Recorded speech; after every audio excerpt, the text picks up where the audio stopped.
আসসালামু আলাইকুম এভরিওয়ান। এই যে দেখতেই তো পারতেছেন, এই যে আমার একটা বইটা ভাই আর এই দুইটা ভাইস্তে, ওদেরকে নিয়ে পদ্মা নদীতে গোসল করতে আসছি। গ্রামে যে প্রচুর পরিমাণ ঠাটা পড়া রোদ পড়তেছে আর অনেক গরম রোদ বৃষ্টি, আর এই পদ্মা নদীতে নতুন পানি আসছে, আমরা এই জন্য ওদেরকে নিয়ে গোসল করতে আসি। দেখেন চারিদিকে ওয়েদারটা আপনাদেরকে দেখায়, চারিদিকে ঘুরায় দেখাই।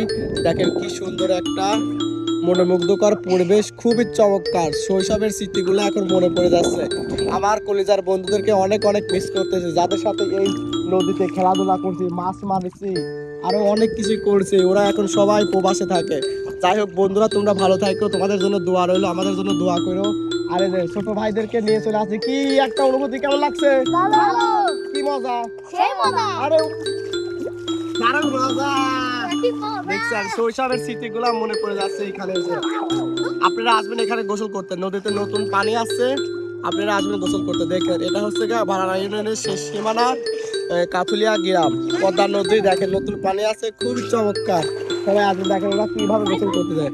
হ্যাঁ হ্যাঁ, দেখেন আমার ছোট ভাই একটা ডিগবাজি দিবে, ডিগবাজিটা দেখেন আপনারা। এই দেখেন আমার ছোট ভাই ডিগবাজি দিয়ে দিল। ও শট! এইরকম যে ডিগবাজি আমরা কত দেখি এই নদীতে, আমরা সেইগুলো এখন মনে পড়ে যাচ্ছে। দেখেন ওরে বয়সে, দেখেন ওরা কি করে। ওই দেখেন, এই দেখেন, ও শট! দেখি এবার হক দিচ্ছে, হক দেখা যাক আমরা ভাতি যাচ্ছি কি হয়। ও বাবা, দেখছেন কি অবস্থা।